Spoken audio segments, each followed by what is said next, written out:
Welcome back, everybody. Good morning. So we're here again today with another deck profile. So this is a frequently asked for deck on the channel. Everybody wants to see my thoughts on Gallantmon. Unfortunately, in the set 1.0 format, which is coming to a close here in a couple weeks, maybe if set 1.5 products are widely distributed. But I didn't pull more than one Gallantmon in my boxes, so I never got to build a pure Gallantmon list and experiment around with that. So I'm going for a Gallantmon list for 1.5, try my hand at that. So I've seen a lot of people play this deck. I've seen it top a lot in tournaments. I've played against it a lot in tournaments. So I know what top builds of this deck look like, and I understand exactly how it functions, how to beat it, and all of that jazz.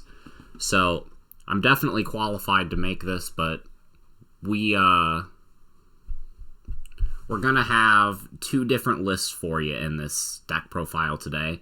We're gonna have a more fun build that I think you can definitely top at tournaments with, and leans more towards being more powerful rather than being a little bit more consistent. And then I'm going to give you a list that I expect you to be able to just you see on winning tournament lists. Like, if you see the list at the end, you'd be like, yeah, somebody told me this deck took first place. I would actually believe them.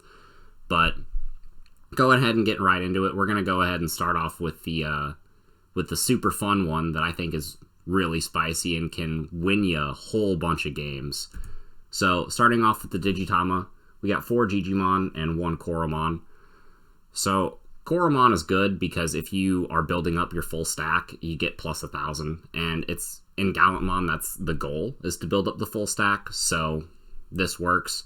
But Digimon is just generically better. This is going to be the red Digitama that you're going to see most people shifting towards in the set 1.5 format, because once you get past the first couple turns, it just gives you a blanket plus 1,000 on your turn, which is super nice.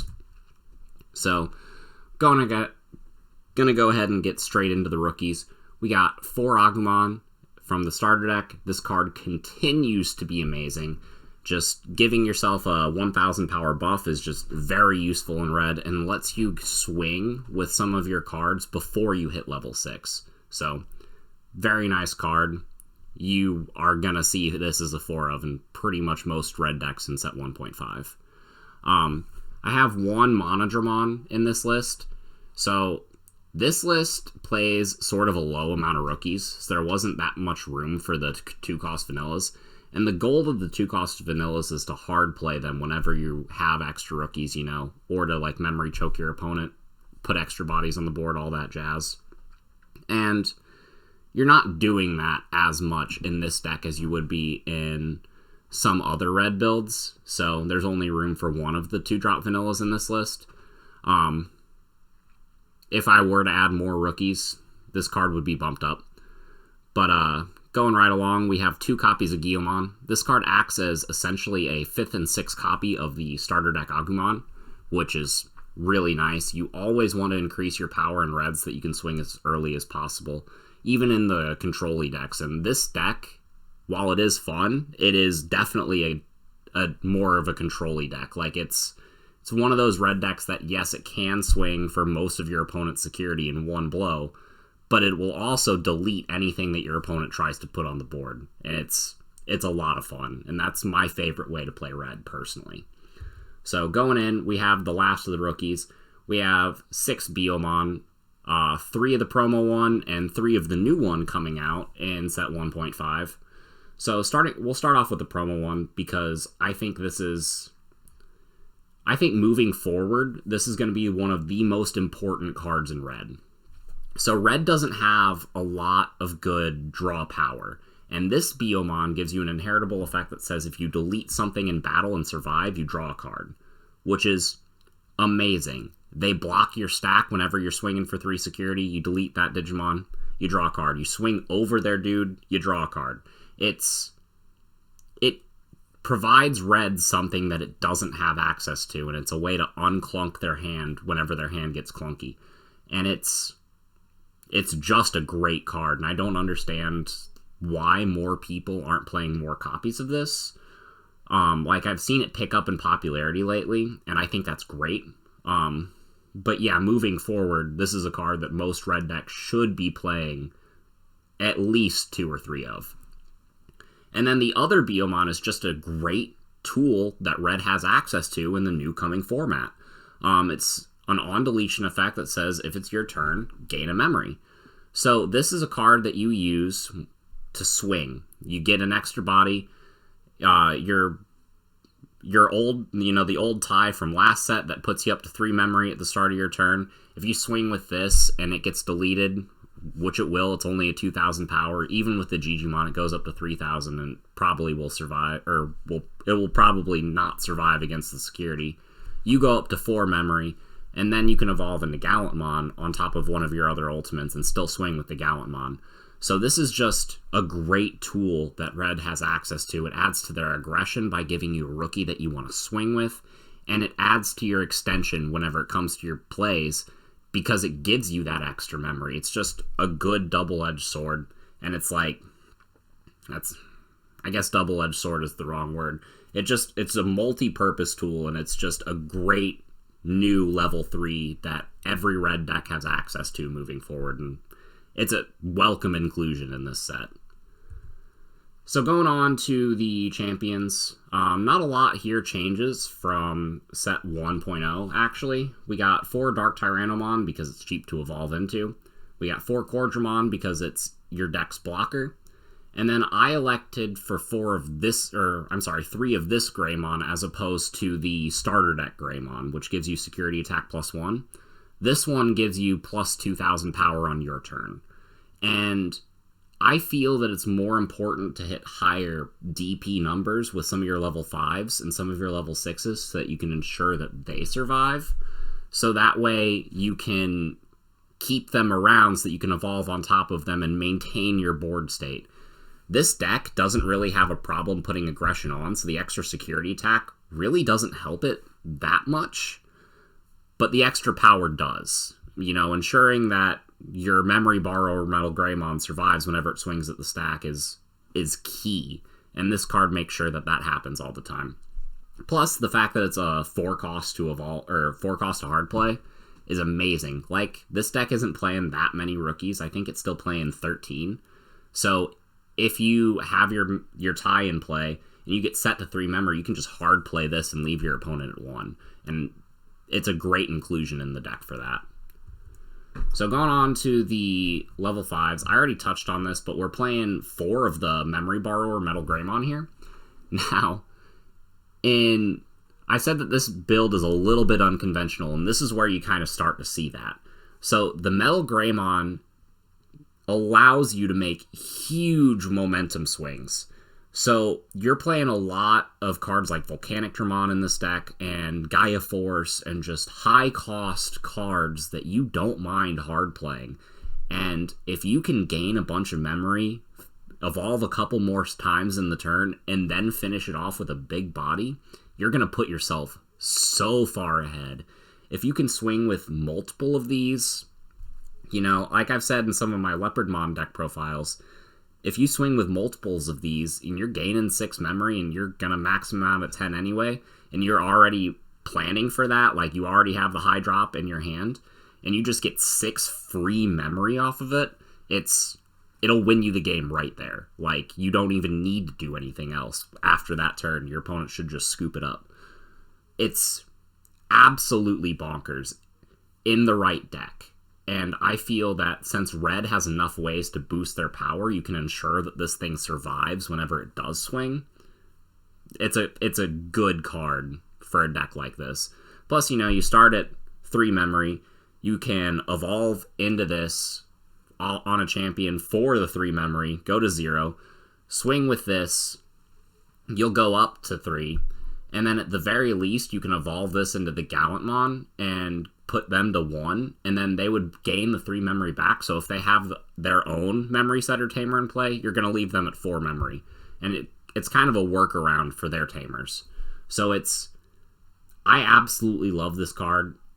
a lot of people think the memory borrowers fall off in the set 1.5 format, and I think in the right deck that they can absolutely succeed. Moving right along, we have 2 Groundramon. So I chose this over the Lava Margaritamon because it has a 5 cost to play normally. So if you do have to play this card, it's great. And this is the one that you don't really want to swing with.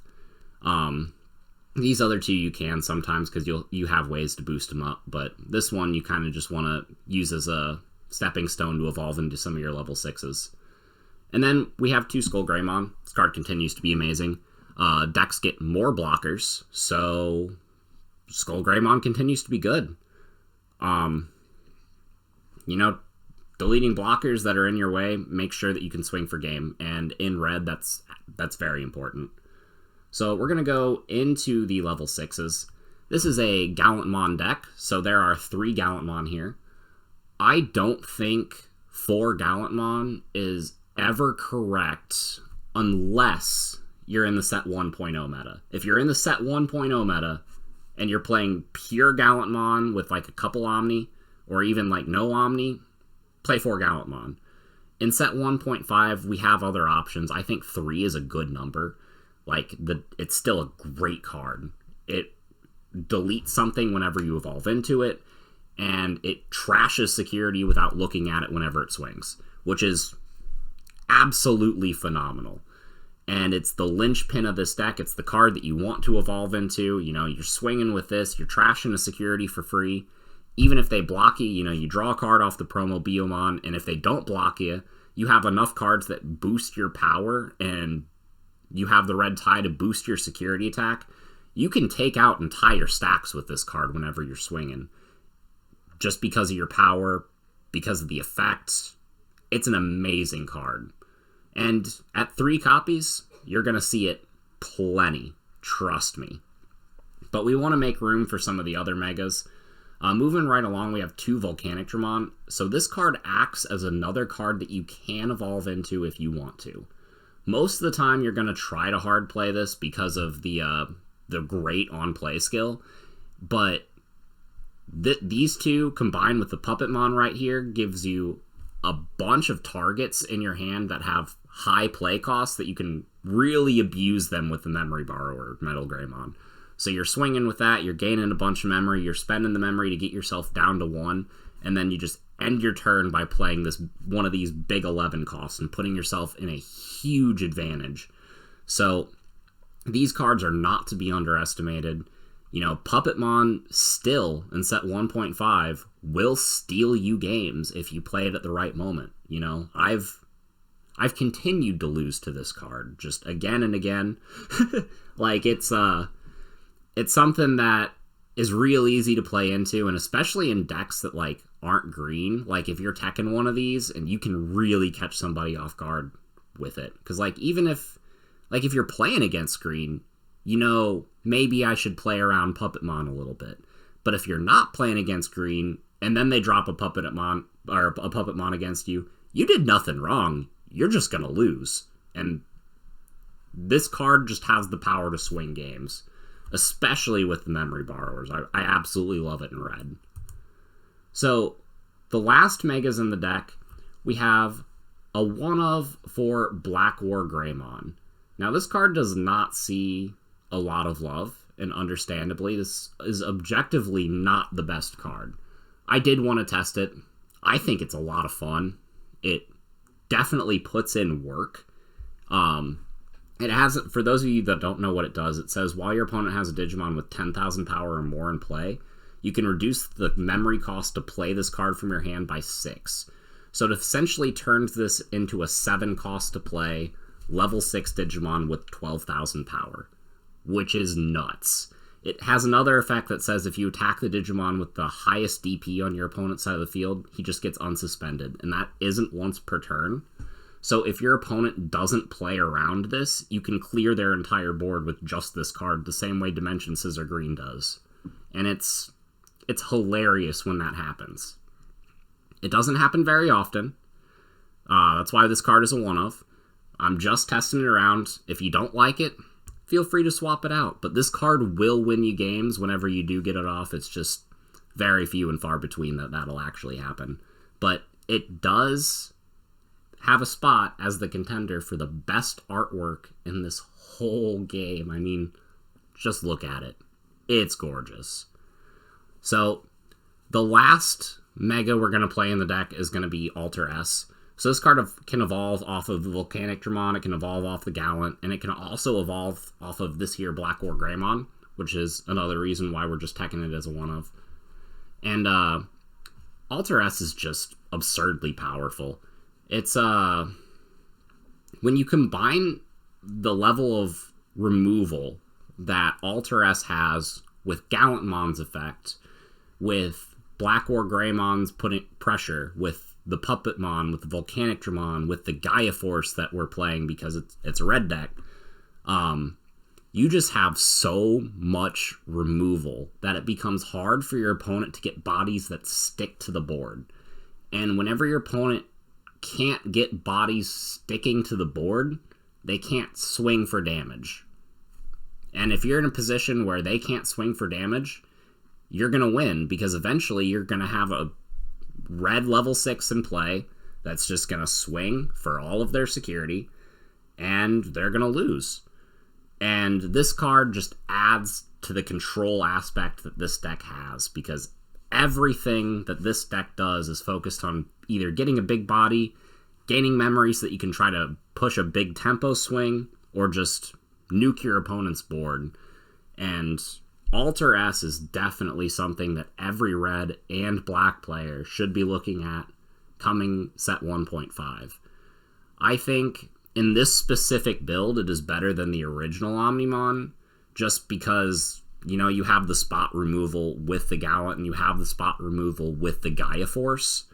I think the generic just de-Digivolve 1 to your opponent's entire board is better in this style of deck, which is why we're choosing this over Omnimon. But if you can't get 3 Alter-S's, you know, you can definitely replace one of these for a regular Omnimon, or if you don't like this card, you can just swap out 3 regular Omnis. But this is what we're playing as far as the level 6s and 7s in the deck. Let's see, we got 3, 6, 7 level 6s and, you know, 3 level 7s. On to the options and tamers. It's a red deck. We got 4 Gaia Force. If you're playing pure red, you should be playing 4 Gaia Force. If it ever hits in security, it'll just blow your opponent out. And it's spot removal, and spot removal is never bad to have in your hand. So, the last option that we do play is a one-of Gravity Crush. Now, I had a subscriber that was asking questions about when this would be a good card to include in a deck. And I think whenever you're already maxing out on the memory borrowers, and whenever you're playing a lot of really high drops that you want to hard play, it's a great card to include, because it can just extend your play so much.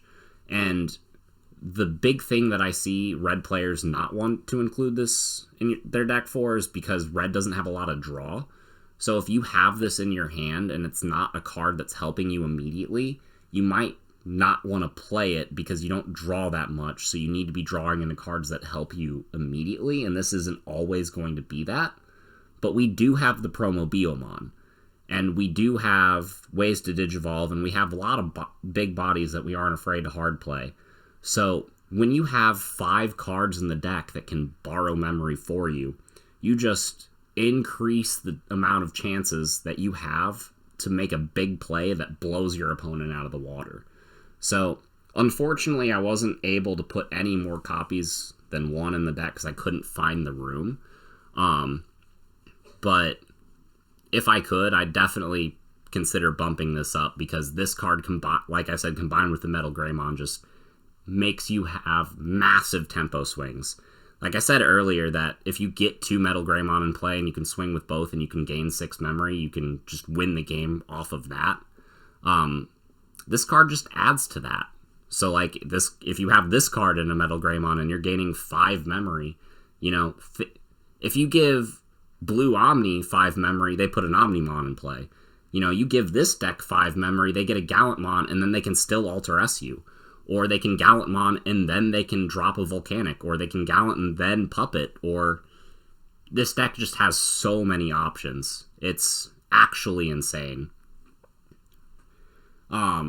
Keeping up with the trend, for the Gallantmon, you need tamers in order to activate the removal skill, so we're playing 3. I didn't want to play any more than 3 because I don't think the base set tie is that phenomenal, and you have enough power gain in the set that you don't really need more than one of the starter deck tie. But I think 3 is a good number. You're playing 3 Gallantmon, and you only need 1 tamer to resolve the effect, so you can kind of wait until you have one of these if you want to like pick off a blocker with Gallantmon's effect. And they're both good tamers, like, don't get me wrong, they're good cards. I just don't think I don't think the base set tie is worth putting any more than 2 of in a deck. The red starter deck tie, I definitely do. It's just, ironically, red is the color that needs this tie the least, and this tie was printed as a red card. Like, red has no problem gaining power. I would put this tie in many other decks before I play it in red. It's just, you need a tamer, and it's a 2-cost tamer, so that's always fun. So, this is the full list for my fun conventional Gallantmon deck for set 1.5. Go ahead and take a screenshot if you guys would like to use it. I think it's a lot of fun. I think it could use maybe a little bit more testing, iron out a couple more of the kinks, but it's definitely a really good deck. Like, you'll steal games with this. If you watched my if you watch my deck building 101 video, you'll understand what I was saying a little bit about power versus consistency. And while this deck sacrifices a little bit of consistency to play some weirder cards, the cards that it does fit in add to the power ceiling of this deck so much that if you even draw mediocrely against an average deck and you can get them into the mid to late game, you are pretty much guaranteed victory just because of the ceiling that this deck has. And that's just, it's really fun. A lot of the options in this deck are just super neat, and I love playing around with them and testing. So, I said that I was just going to give you a standard Gallantmon list as well. Something that you would expect to see win a tournament. And this is pretty much based off of the 1.0 lists. Honestly, pure Gallantmon doesn't change that much from 1.0 to 1.5. Red does gain a lot of new tools. Like I was saying, the Beelzemon that gains memory whenever it's deleted is amazing and should be utilized in Gallantmon moving forward. So we definitely have access to that. And we have a new 2-cost to evolve into level 5 in Lava Margaritamon. And I absolutely love Lava Margaritamon. It's a 7-cost to play normally, which isn't as, cheap as Groundramon's 5. But the 8,000 power makes it so that if you get even a single buff on it, you can actually swing. And sometimes that matters. If you get an Agumon under it, it's 9,000. If you get an Agumon and a Digimon under it, it's 10,000. And then suddenly you're tied with the Metal Tyrannomon that everybody loves swinging with. So it's a great card. And the fact that it costs 2 to evolve into really accelerates your tempo. So I put 5 of the 2-cost to evolve into ultimates in the deck so that I could make room for the 2 Skullgreymon and 1 of WarGreymon. So WarGreymon has seen a little bit of play in the 1.0 format. Whenever you Digivolve into it, if you have a red tamer, you get to delete a Digimon with 3,000 power or less, which helps against Rookie Rush. And it has an inheritable effect that's the same as Digimon and the same as Guillemon, so it just adds to your power. I don't think it's worth playing more than a 2 of for this WarGreymon. I only chose to put it in as a 1 of because I definitely value the lower cost to evolve more. But it is a really fun option to include, and I love the art of the card. It's just a good card. moving on to the level 6s and 7s in this deck, we have the 3 Gallantmon, which is standard. I think 3 is the correct number moving forward. You want to make room for Volcanic Dramon. You want to have some number of Phoenixmon just because it is a cheaper route into your level 7s. But I don't really think you need more than 1 or 2 of this if Gallantmon is your primary strategy. It's a bigger body, and if you can still boost it up with the tie, you can still boost it up with the Greymon that gives you extra security attack, and it's a really good card on its own. And the fact that this also costs 2, like these ultimates, you can just, like I said earlier in the video, if you give blue or red 5 memory, they can put up a level 7. And you have Omnimon and Omnimon to go into. So this deck, again, would highly expect to see this win a tournament. It has so much removal. You have SkullGreymon, Gallantmon, the Gaia Force, both Omnis. You have multiple ways to gain power in this deck so that your opponent is threatened. If they ever swing with any of their dudes, you can just be like, well, I'm bigger than you, and now you're suspended, so I'm gonna swing over your guy. And red is just a very, very, very hard color to play against if it gets going. And Gallantmon is still going to be the linchpin in a lot of red decks moving forward. Even though we're getting cards like BlackWarGreymon, which people might think is better, I still think Gallantmon has a place in the meta moving forward. But let me know what you think below. Those of you that have tested Gallantmon, let me know how I did on this list. Make sure you guys like, comment, and subscribe, and we'll see you in the next video. Thanks, guys.